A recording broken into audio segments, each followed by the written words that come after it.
MFs, welcome back to Hustle Like You Broke. Part 2 with travel agent Dani Triebner today. Had a spirited discussion a couple days ago. Excited to pick it up again here. Not a lot has changed in the world since then. Civil unrest still abounds. Dear leader still a fucking idiot. Red states still don't get it. Schools are reopening. No distancing. No masks. No precautions. Administrators, state, local officials shrugging. I was talking to a teacher last night who says she thinks we're going to start with a hybrid model and then transition back to remote learning for the foreseeable future. Which is bad news for me. I'm sorry for my brother Banks. I'm sorry to all the parents out there who are looking forward to the teaching being left with their teachers. But such is the world we live in, is what it is. Not much to report in the way of changes in sports. Cases still popping up here and there. Not much has changed in music. Not much has changed in reality TV, since we talked about that the other day. So here we are. Back again with my co-hosts, Dallas, Banks, and Kyle. Picking it up again with the incomparable Dani Triebner.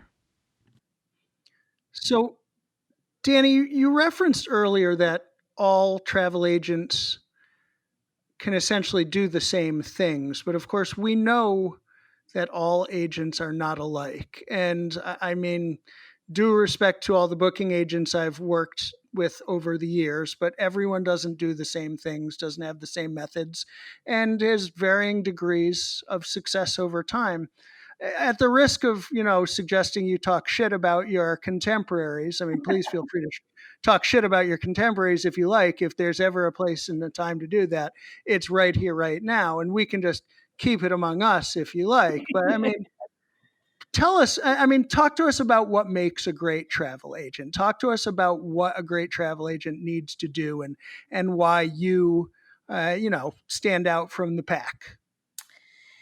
I mean, I guess, that was a sweeping generalization that everybody can do the same thing, because you do get agents out there that don't do ticketing at all because they just don't want to deal with having to learn that archaic system.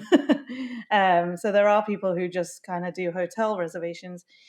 I mean, for me, I think having the experience of actually being a part of the tour so many times, I mean, that experience is almost priceless because, I've been in the lobby when the keys aren't ready and had to deal with everybody looking at me like, where's the keys? And I'm got some young 18-year-old at 3:00 in the morning who doesn't know how to cut the keys, and the poor thing, I'm just staring at him like, come on, I've got 70 people here that need their keys. So I think, like, obviously experience is a big key factor as to what makes a successful travel agent, and having seen the other side of it and understanding why what could appear as such a small request on the face of it, that once you've lived it and experienced it on the other side and seen how it impacts, like, the rooms aren't ready, we've got to go back to, woken everyone up at this point, now everybody's got to go back to the bus, we don't know how long it's going to be, nobody's going to be able to get like a proper night's sleep, you maybe wouldn't, or like the bus parking's like 17 miles away. It's all stuff like that I think, having the experience of having been there, done that, it just comes more second nature and probably makes me more detail orientated on just making sure that everything is exactly as you say it's going to be. But yeah, and I think obviously you're either cut for it or you're not, right? I mean, that's industry wide. it's a crazy industry, and you live and you breathe it. And if you're not willing to run out of your dinner at 8 o'clock at night because somebody's, needs an emergency, then it's probably not the right industry for you. These things, it's 24/7, it's constantly changing. Even when you think it's all set, it's all going to turn upside down tomorrow anyway, or there's going to be a hurricane, or, there's going to be a pandemic that closes everything down. You just never know what's going to happen. And I think, especially in this industry, you just have to be adaptable and just really roll with the punches. And yeah. Well, I'm glad you said the part about having actually experienced it and been there and seen it for yourself, because I really do think that is so valuable. And I've said that again, relating the situation, travel agents to booking agents. I've said before, a booking agent really needs to see what life is like on the road. And frankly, most never do. Yeah. And it's very much to their detriment. And even worse, it's very much to the detriment to the crews and ultimately to the artists who are paying for everything when the booking agent or the travel agent doesn't have that knowledge and perspective from having seen it and experienced it for themselves. Yeah. But how many travel agents then actually do that? Not too many. I mean, like I said, my first ever tour, like start to finish, was the Jay-Z Beyonce, the On the Run, the first one. That was in 2014, I think. Was that right, Christine? Something like that. I think you're right. It was Yes. about that time. 2013, 2014. And I did that tour. So I did all the travel for it, like all of it. I look back on this tour and I'm in total disbelief that it even happened and that I managed to pull it off, because we had 3 steel crews, floating steel crews of like 20 to 30 people in each, all their hotels and flights. We had a production crew of definitely over 100. I can't remember the exact number. We had band and dancers of like 40-ish. And then obviously the A party, which was the 2 artists, kids, nannies, securities, drivers, nurses, like the whole lot. And I did all of that whilst riding the production bus. And I'll be in the back lounge of the bus trying to get an internet signal to issue tickets. And I was freaking out. Everybody else was having a good old time. And I was in the corner, like sat with my laptop, like trying to get these tickets to issue, and getting more and more perturbed that I couldn't get on the internet. And everyone would be like, look out of the window. It's just like cornfields of North Dakota or whatever. There's no surprise that there's no internet here. But I think that was, it was incredibly stressful, but it was a very good learning curve for me to see it all, from the bus. And we were like the last bus to leave all the time. First bus in, last bus to leave. And yeah, it was just, it was pretty intense. Was Dallas on your bus? Yeah, she was. Were we on the most of same it, not bus? all of it. When we weren't dead. Yeah, it was a fun Yeah. time though. It was a definite fun time. It was insane. Yeah, but now I Yeah. look back on it, I'm like, how on earth did I do all of that on my own from the bus? I mean, we were having a good time too, so there was that. But even the production office, I mean, it's not that was part of the other, I think, rough Yeah. part of your job is it's not like you get a private office to work in during the day. When you're in a role like you are, you're typically going to be in the production office in a Perched on corner. the edge of a desk, like in the Right. way of everything, in the stress zone. Exactly. So I'll go and see Christine, which is also a stress zone, but it was sometimes the lesser of two evils. Right. And just not your stress. And she always had a nice candle burning. It always used to smell nice wherever Christine was. I was like, I'm going to go and hang out with her. Yep, exactly. Oh man, the good old days.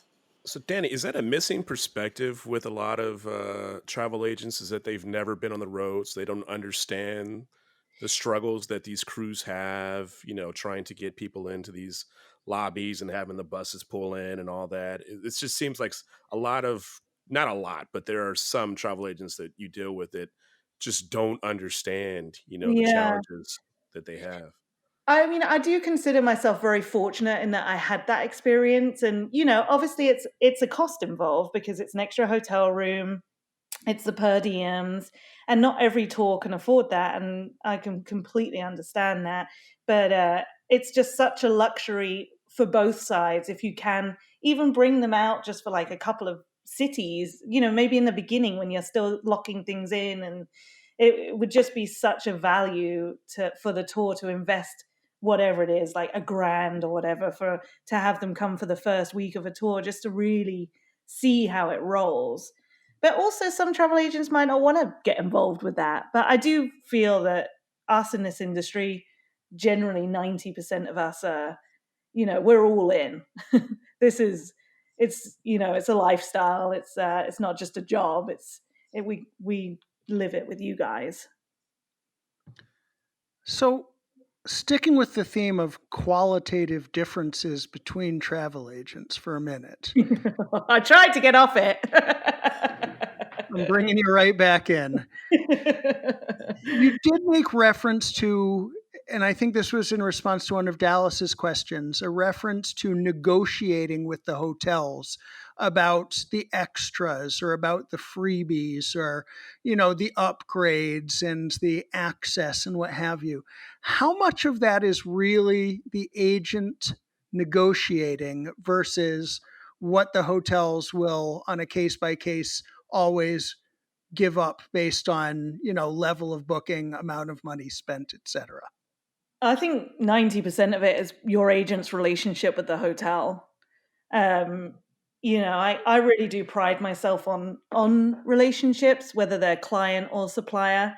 But what you can get, I mean, we'll always beat down, or I will always beat down on the price. They'll give me, say you want the presidential suite, they'll come in at like 15,000, and I'm like, no, come on, is that really the best you can do? It's for a week, just really bash them down a little bit. But yeah, I mean, it's a full negotiation process, and I personally, I try and sit very much in that I'm trying to get the most that I can for the client, but obviously you don't want to screw the hotel, because you have to ride that line of, you can't have them buying out, loads of bottles of champagne. It's all at a cost. Things cost money, so you have to be fair with the demands that you make. Which again, I think is another parallel to booking agents. And, you can't screw the promoter. You can't take all the money. You need to leave enough meat on the bone that everyone can eat and everyone wants to continue doing business together. Yeah, exactly. And, this whole industry is based on relationships, all of it, all sides of it. So, I don't want a hotel being like, oh God, Dani, she's such a nightmare to work with. Like, that's not going to do me any favors. And ultimately, it's not going to do you any favors. So, I really do try and keep like a good relationship on all angles. But there is a high level of negotiation that goes into it. So, sticking with the theme of cost in some respect, but also in the theme of progressive approaches to doing business and better business, let's shift gears a little bit. Why don't you talk to us about what the concert industry, what the travel portion of the concert industry is doing to improve their environmental impact? Yeah. I mean, I guess, like we touched on already, this whole electronic age is definitely helping, like the apps, the e-boarding cards, the hotels with the e-keys and all that kind of stuff. Less paper in rooms, less menus, etc., etc. I mean, you could look at it from a touring perspective, like if you compared the environmental effect of going on the plane versus being on the bus. Does anyone know? I mean, I believe the bus is more friendly to the environment than a plane.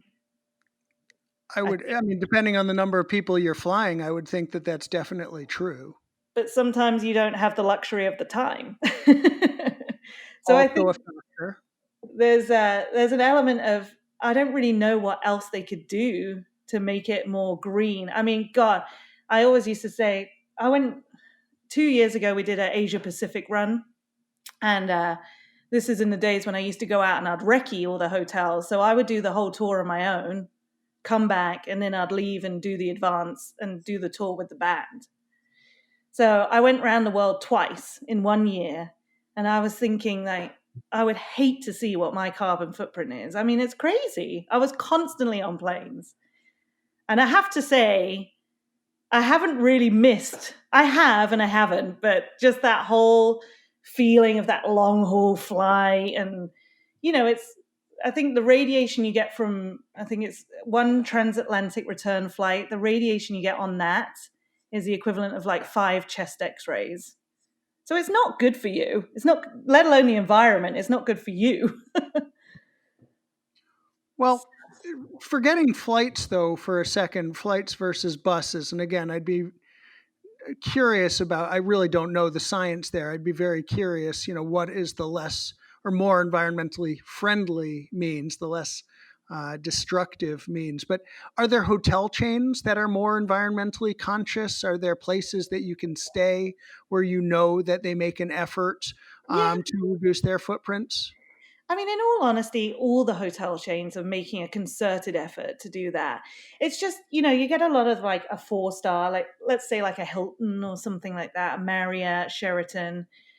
And you'll always see that little card on the bed, like leave this on the bed if you're happy not to wash your sheets, or hang your towel on this rack if you're happy not to have new towels. So they have been consciously doing that for a number of years now. But I think once you step up into like the 5-star luxury parts of the industry, of the hotel vendors, that kind of goes out the window a little bit, because everybody wants their sheets changed every day, and you want fresh towels. And I think it's harder to remain green when you're dealing with high-end luxury, because they're too, unless you're talking like some spa hotel that's run by solar panels on the roof. But then what are you going to do if the solar goes out and your talent can't get air conditioning in the suite? I think Absolutely. it goes out the window a little bit when you're talking 5-star luxury. Have to have everything. As much as we would like to make it greener, there's a limit.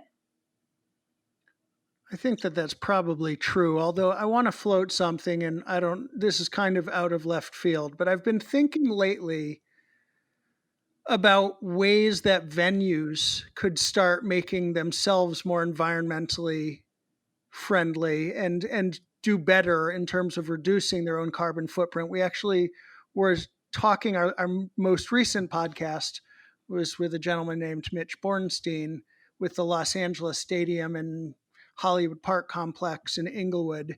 And he was talking a little bit about what they're doing in terms of, they built a reservoir and they're planting trees and they're planting gardens. And I'm thinking there has to be ways to just do little things which make the environmental impact less, which create resources. I was driving literally down the street from my house today on the way to run an errand, and I passed a car. I can't remember what it was called, but it was a greenery that's sponsored by the Boston Red Sox, which I immediately called up Sam, who's our tech support here on the podcast, who's worked with me for years. And I said, research this, find out who these people are, what they do. I'm thinking we need to be telling venues they need to be adapting more of these causes, these principles, because I do know one thing the Boston Red Sox does, my hometown baseball team, is they have a garden on their roof, and they use that to feed the teams that come and the crews that work in the stadium. And I'm thinking, and I don't know if this is a question or a statement, but I'm thinking that these luxury hotel chains should be planting gardens on their properties, and they Yeah, should be using their own vegetables and their own fruits and in the restaurants. Go ahead. some do already. Some do already. I just did a site at this beautiful hotel in Merida, Mexico. If you ever get a chance to go there, the Chablais is absolutely out of this world. And they had all their own gardens full of, like vegetable gardens, fruit gardens. They had stuff on site there. But it was like a spa hotel. I think that's more that kind of niche of they're already doing it in those kinds of places. Like you might get hotels that have vineyards on site that make their own wine, which is great. But I think, I think also another big thing with the environment, with going back to venues, is I think we're seeing, or we're going to see, that everything's becoming paper free, especially post COVID. Mm-hmm. So that's going to be a big impact on the environment, with all that paper that's not being used for like tickets and things like that. Well, I just want to say I think a lot more hotels that aren't necessarily boutique-y, out of the way spas should be stepping it up and planting gardens and becoming more environmentally friendly, hiring local gardeners to produce their fruits and vegetables instead of buying them in bulk from international wholesale distributors and what have you. But that aside, what else are hotels going to be doing post COVID that we might want to know about? Well, they're still kind of working out the real kinks of it. I know I'm waiting to receive like an update from a couple of like the big 5-star hotels. They're removing a lot of stuff from the rooms that obviously has a tendency to attract germs. Like I said, the menus in the rooms, the mini bars are going to be a thing of the past. Remotes are going to be, which we all know the remote is like the most disgusting part of the hotel room. They're going to be sort of sanitized and packaged. Some hotels are kind of sealing the doors with like a pull tab so that you know that nobody's been in there since you were last in there. Housekeeping services, sometimes they're saying not on the 5 stars, but maybe not to service a hotel room whilst you're in house, so that it's only you that's been, or you and your guest that's been in that room. You know that no other outside person has been in there. It's a new age that we're moving into. Obviously, masks are mandatory in most public places. I don't even know whether any hotel gyms are open again yet. I don't think they are at the moment, but I'm just thankful that some hotels are open. I've never thought we'd see the day when all the hotels were closed. I have a lot of friends who are hoteliers, and it's terrifying. Never mind my travel agent friends, but all my hotel friends who are laid off, furloughed. It's not a good time, really. I don't think anyone really realized that the industry would be impacted as much as it was or is. Well, And I think that hotels are still trying to figure out what that model looks like. Do we take everybody's temperature when they check in? Is that invasive? If you've got like an A-list band, are they going to have to stop and do a complete temperature check? And these are all things that are in conversation right now as to what the new normal is going to be. Well, you just reaffirmed my longtime concern that I should never, ever touch a remote control and then the bed or the food or anything like that in a hotel room. No, definitely not. Wipe it down. That's repulsive. Okay. So, I'm sorry to point this out, but I'm assuming that your business has not been amazing of late. Would that be accurate? Yeah, since March. I was actually on tour with Guns. We were out we were starting our South America tour for the Lolla circuit and all that stuff. So, yeah, we did one show. I think they did one of the last shows, which was in Mexico City, that was touch and go whether it was going to happen or not. And then everybody got sent home after the first show. So, and nothing's happened since then except for cancelling everything, because we had the European tour all booked, the US tour all booked. Yeah. It's terrible. Well, we see they've announced next year's stadium dates in the US at least. Given the level of service that you provide, which clearly is exceptional, I'm just curious. Again, this is kind of just an aside, but do they call you and they say, we're looking at these dates? Is there anything about them that you think we should consider before confirming Yeah. conferences that are in town that might fuck with hotel reservations or travel issues that might impact load ins or anything of that nature? Yeah. So we get the list of the dates as early as possible. I mean, it doesn't always happen as early as one would like. But I mean, at the moment, I got all the rescheduled dates a couple of weeks ago, which having a year's lead time on a tour is almost unheard of for most bands that I've worked with. But yeah, we'll always get the dates. We'll like rough it all out and just check the distances, and you know how it goes, and start locking everything in, because when you're dealing with bands that have huge fan bases, it's imperative to get those rooms locked in as early as possible, because as soon as those dates go live, everybody will, you get mega fans that will, you know, gravitate towards like, oh, well, there's one 5-star hotel in Clisson, France, you know, we're going to go there because they might be there. So yeah, it's imperative to get all that locked in before the public announce goes out. Well, you answered part of my question, but I want to push back just a little bit on that. So it sounds like you're getting these dates quickly upon confirmation, which frankly isn't always the case. I am aware of that. But I'm wondering if you're ever actually consulted before dates are confirmed, and or No, whether you should be, if it actually would be a good practice moving forward to consult the travel agent and say, does this routing make sense to you? Do it these really specific would. make sense to you?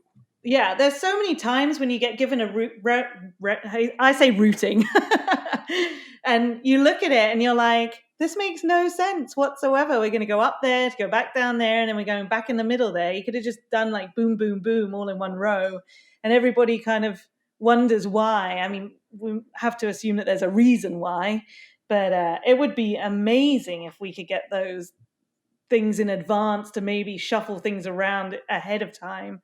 Obviously, I know it all goes on venue booking and all that kind of stuff, but yeah, that would be awesome. Certainly venue availability is a consideration that is what it is. And we've all been a part of those zigzagging tours where we just say, what the fuck? Yeah, But I do think for future reference, if it's not done, it should be considered at times that bookings be done wisely and in coordination with more people. And I would posit that the travel agent should be one such person who should have a say with an act that is committed to a longtime travel agent that provides mhm. a level of service that can look at a routing and say, this here doesn't make sense, not just because of mileage, but because of other considerations that you might be aware of. Right. Or there's like a major citywide, or the basketball is always the worst sporting event, because isn't that the one? I don't follow sports, and I know this obviously might not be the right platform for the sport talk after your intro, but the basketball always seems to be the one that nobody knows when it's going to end or anything. And you've got like, I remember we had it on the Diamonds tour where we were booked in and the basketball extended, so we had to reroute everything, and it was just a nightmare. Exactly.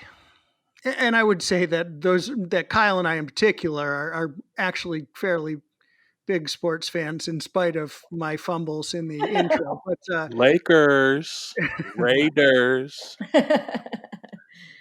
But we don't follow it as if we were in there. And I would say that there is overlap in certain considerations. Again, much like promoters have to deal with overlaps in the facilities, be it same facility, neighboring facility, what have you, where Yeah. those considerations should be taken into account. And you're right, as you know, is the booking agent thinking when they start the tour in May that we need to consider that the NBA season is still ongoing and there might be, important matchups late in the season in May that need to be considered, if not playoffs and finals and what have you?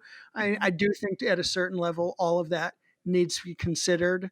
Yeah. The Comic-Cons we've run into. I can't tell you how many times in the last couple of years, Chris, you can attest to this. Kyle, I think you can too, where we turn around and we're like, another fucking Comic-Con in the same hotel we're staying? This is fucking crazy.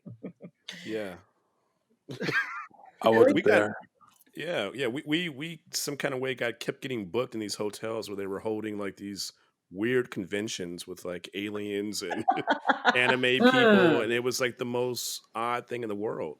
We've You also don't. gotten bumped several times with the NBA, where we had to stay in Yeah. these awful hotels for like 2 and 3 days because there's a playoff game happening. That's so shocking, considering who I think y'all talk about. Oh, sarcasm. No sarcasm there, Dallas. Ooh, vicious. Well, but that's exactly what I'm talking about. And those are exactly the types of considerations that I would want to believe that certain artists and agents and managers would want to be considering in a post-COVID world as we talk about doing better business. Well, Yeah. that's my question, Danny. Do the agencies like Live Nation or AEG ever come together and just talk and find out who's doing the travel for these situations to ensure that their artists and everybody else at these tours are kind of traveling happily together? No, I mean, because the Live Nation people have the conversation, they book all the dates, and then it gets passed on to the management, who then pass it on to tour manager, or sometimes it comes directly from management to the travel agent. So it's kind of like that chain of command. But and also, I feel like there's always this kind of secrecy around dates before they're announced, and it would have to be the right sort of relationship and longevity of relationship with a client for the management for the promoter to even involve the travel agent in the beginning without upsetting management, because there has to be this, how it is, like there's this flow of information, and that's kind of how it always is. Most of our information comes from the internet. We never get tour dates, start dates, cancellation dates. We don't get anything. I mean, yeah, I did see the yeah. I'm not going to say anything. Forget I said anything. Say it. Come on, no cop outs here. No, I was going to say I did see the rescheduled dates for the European, although I had them already, but I didn't know that the announce was going out. But I did see that on Instagram. I was like, oh, okay, so I guess it's announced. Just as See well I what? get it all See, booked. that's exactly what I'm talking about. Yeah. Stuff gets canceled, and we could be standing right next to the manager and not tell us anything. Look at your phone, Instagram. Oh, Yeah. our tour is canceled, and you didn't say nothing to us. Well, first of all, Danny, what's happening right here is Kyle's trying to be his usual provocative self, which of course I appreciate. I wholeheartedly encourage it. That's just the way Kyle it is. I do want to point out he just said that he likes to look over managers' shoulders at their phones to try and see what the fuck they're doing. No. You heard me You say did looking say at my that. You phone, did say that. You creepy and then we motherfucker. look You at the did say that. manager and say, you couldn't tell us that the stuff was getting canceled. I had to look at my phone to get the information. It was whack. I mean, we all do know that this industry, the feeding of information, sometimes it's fantastic, and then other times it's not. I don't see why why it's so secret. It's like, we're gonna find out. Why keep it under lock and key? Yeah, Give us the information so we can plan accordingly. yeah. Well, I They think don't Danny want just the information to get out. exactly. No, but I it's on mean, the internet before we even know. We get told stuff is either happening or canceled via Instagram. Yeah, but they don't the want sad us to know before the public knows, because if it gets out and it's leaked, then they can't manage it.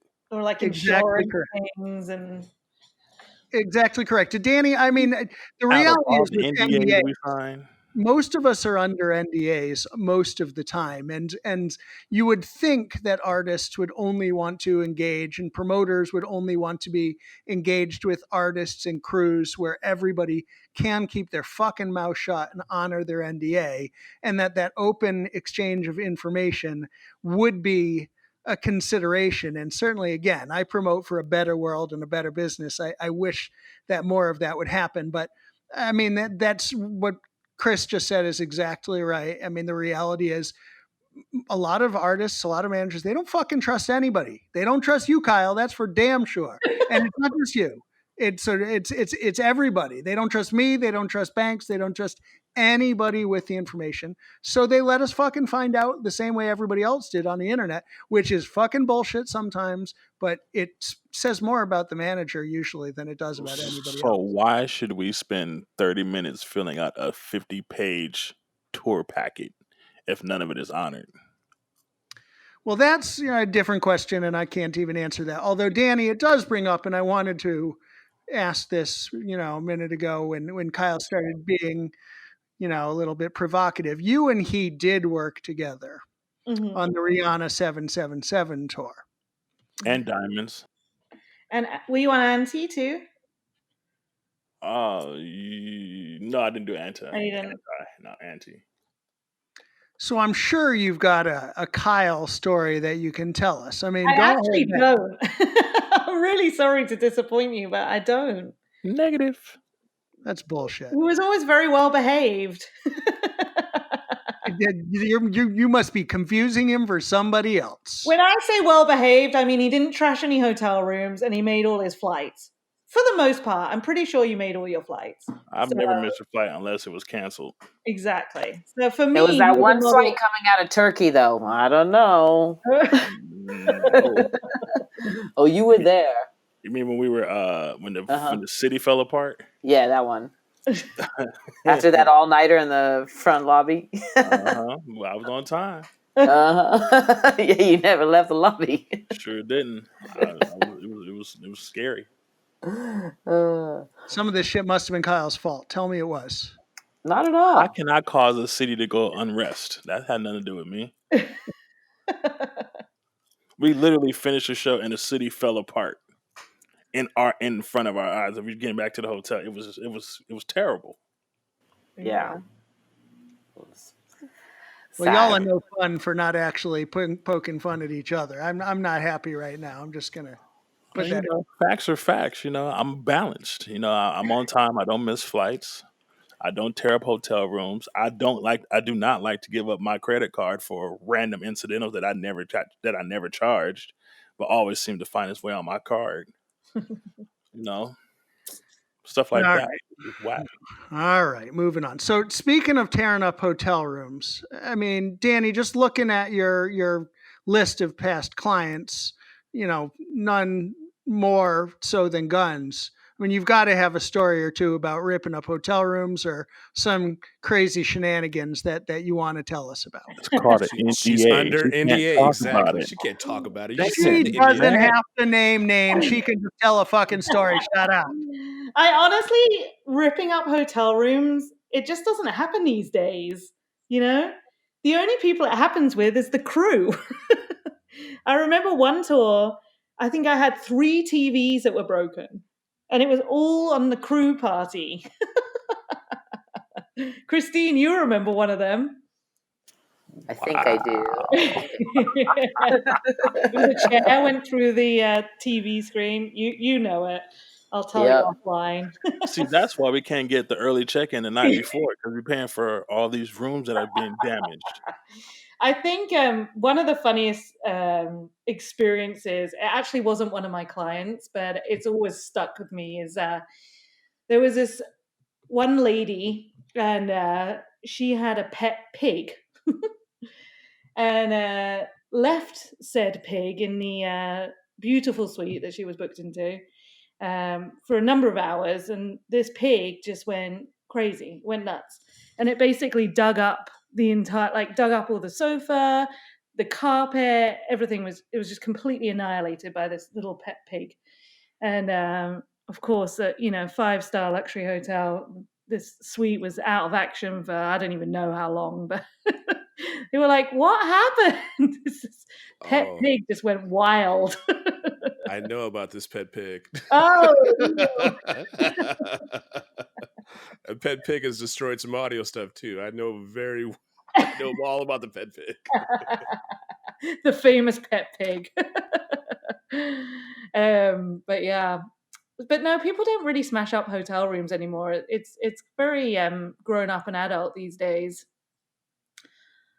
Well, Yeah, that's very disappointing. I know. I mean, obviously, we get the odd medicinal cigarette being smoked, or a lot of them having to relocate entire floors of people. Medicinal cigarette. That is hilarious. um, yeah. I'm trying to think now. I mean, yeah, it's mainly on the crew side, you know. Yeah, Well, because they have to stay in the hotels till 3 o'clock in the afternoon before they get their room.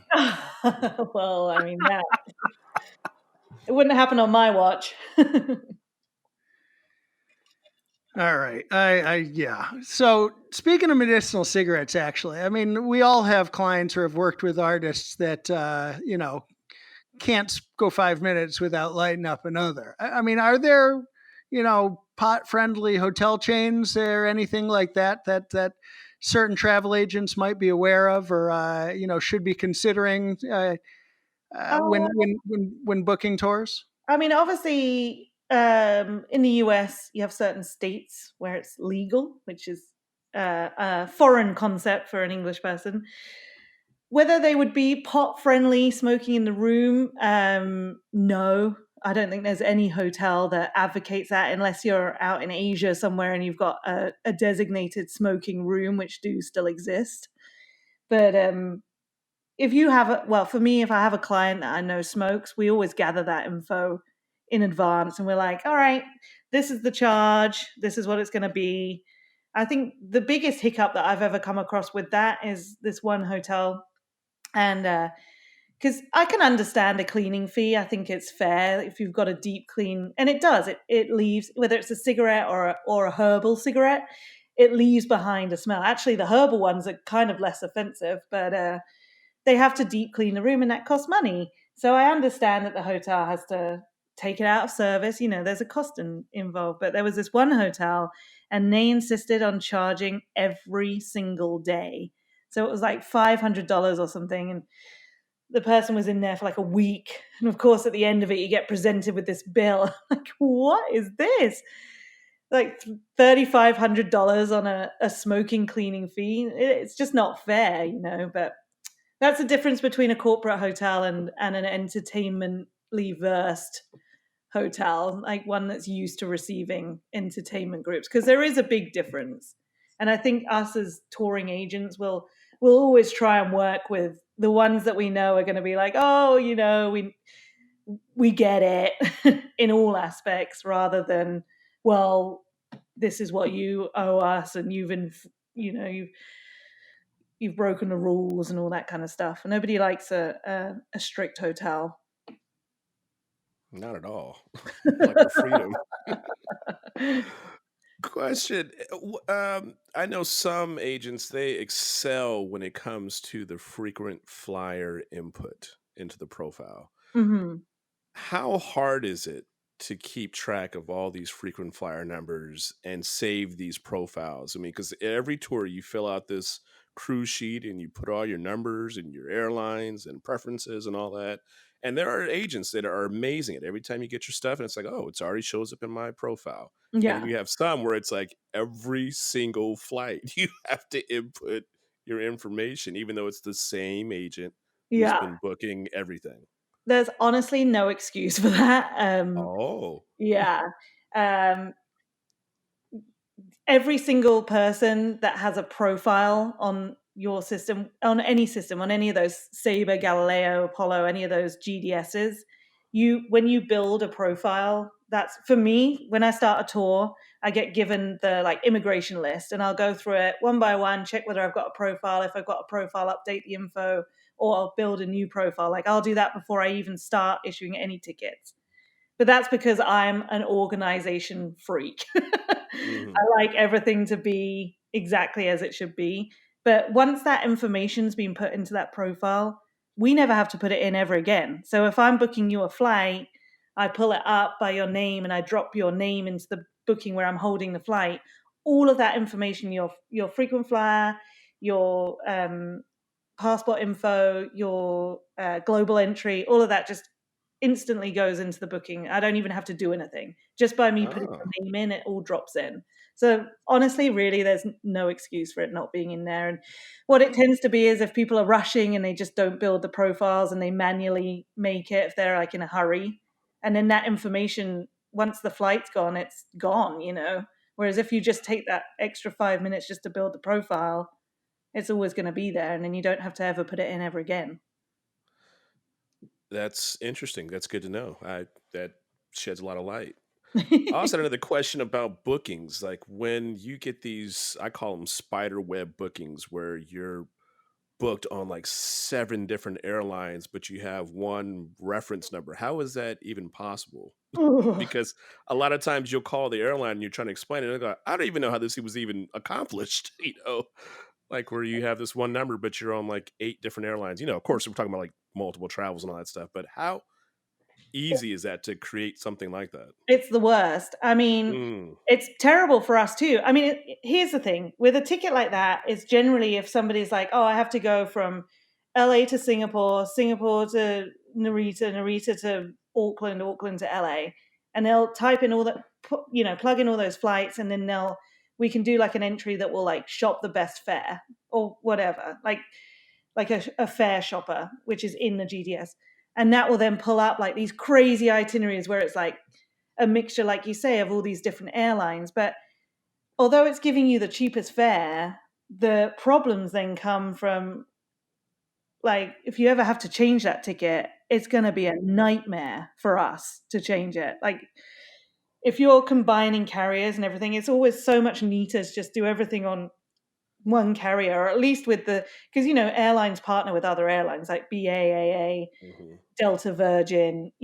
There's certain combinations that talk to each other and work together, and that's fine. But when you start like throwing in all these different airlines, it's been done on probably a cost effective thing, but in the long run it's just going to cause the biggest headache for everybody, for you, for the agent, if they ever have to change it.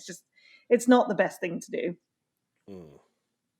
Like it's better to like sit there and like plan it and be like, all right, well, I know that this airline goes from A to B, and then I can partner that with this other airline, and that all comes with like experience. Experience, You yeah. just have to know how those fares work. And airfares, it's a very complicated business. And what a lot of people don't realize is if we do something wrong on a ticket, like there's all sorts of codes and stuff that we have to put in, and if we miss something off, for example, and the airline picks it up, British Airways, one of the worst airlines for it, they'll fine us. So Oh, if I forget to put a code on it, I could get a fine for like $500, $1,000, and now I'm freelance. That comes directly to me, whereas before I was salaried, and it wasn't so much of a scare. But now I'm like super careful about everything, because you only have to mistype one thing or forget to put in one designator on a ticket or something, and they can fine you for not issuing it correctly. So it's quite a like risky business. right. Seems like it. Yeah, that's why we charge fees. Understood. I appreciate that insight. I've always been curious about that. Yeah.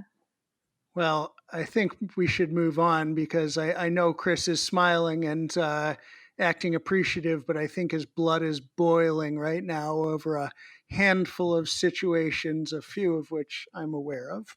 So onward. Dani, you've been amazing. You've been a fantastic guest. We've taken quite a bit of your time.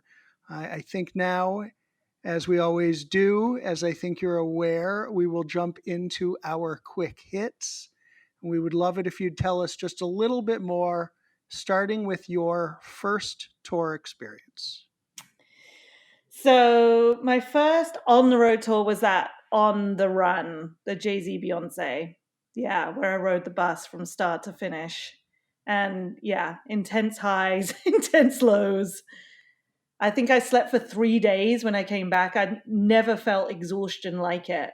But I think the full highlight of it was the last city was San Francisco.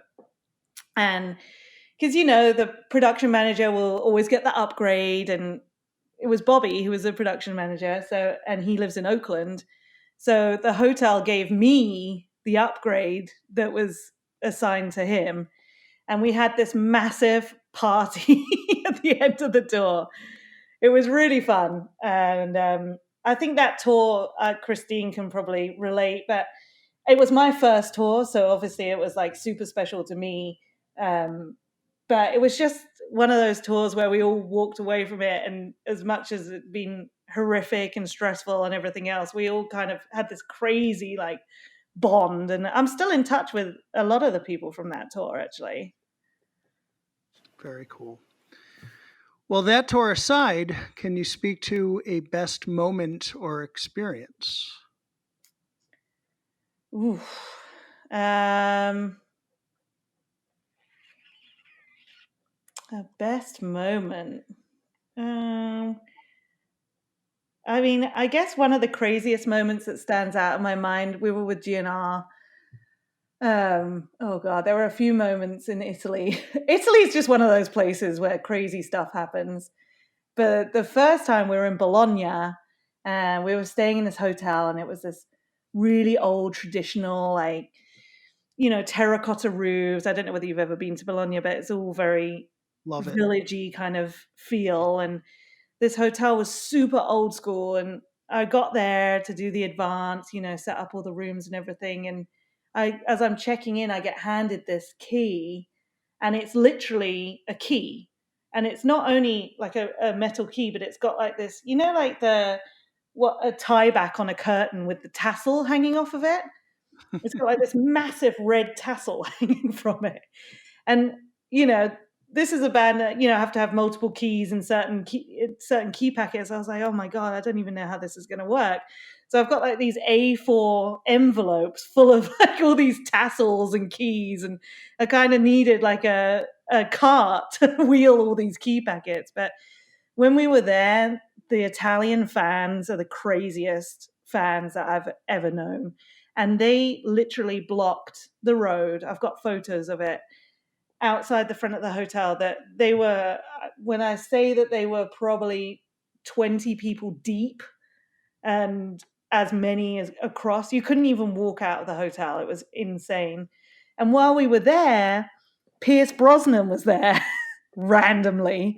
And this poor guy, he couldn't even get in and out of the hotel. He was like trying to get through all these like GNR fans, and he came in, sort of all disheveled, like finally made it through the crowd. And I was just like, oh, this is just a really funny thing that's happening here. Pierce Brosnan can't even get in a hotel because of all these fans. It was just a funny hotel experience. But that tour is, I've been touring with them for 3 years, and it really is. It's like a big dysfunctional family that we've got on the road there. Very cool. So, if there was any one thing about the industry you'd like to see us doing better coming out of this pandemic, what is it?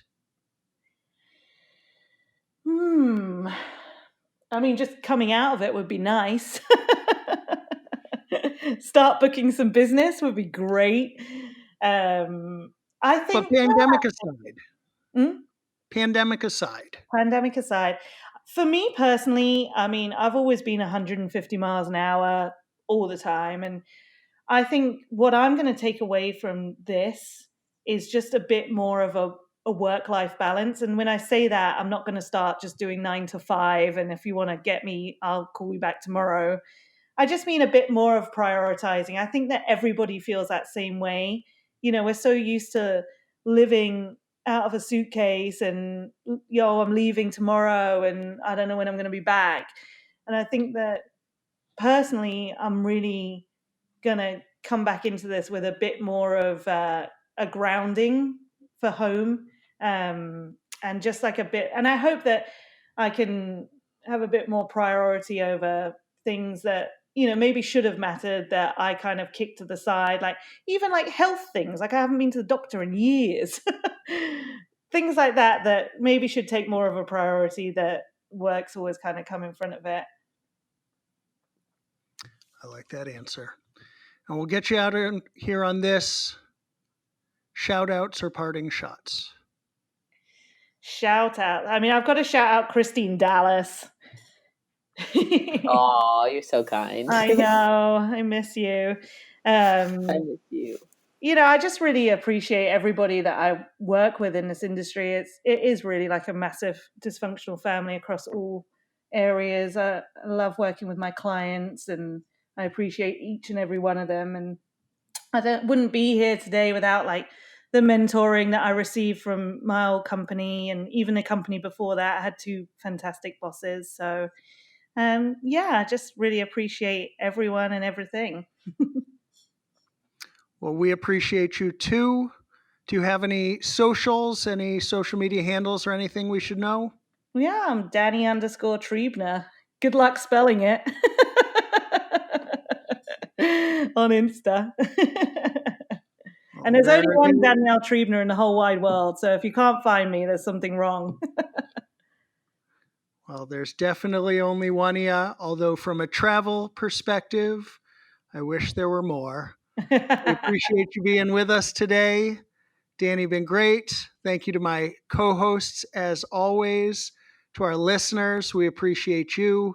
You know where to find us at HLUB Podcast on Instagram, hustlelikeyouBroke.com. We appreciate your questions. Really appreciate everyone who gave us such positive feedback on our Core 4 episode that aired just last week. It was really heartwarming to see all the responses. My friend Julie gave me a hell yeah. I appreciated that. My friend Brokaw suggested we should do this. He said every 12, and we call it the Dirty Dozen. So to him, if we go with that, kudos to you. To everyone else that reached out, again, always appreciate your comments, your questions. And on that note, we thank you and good night.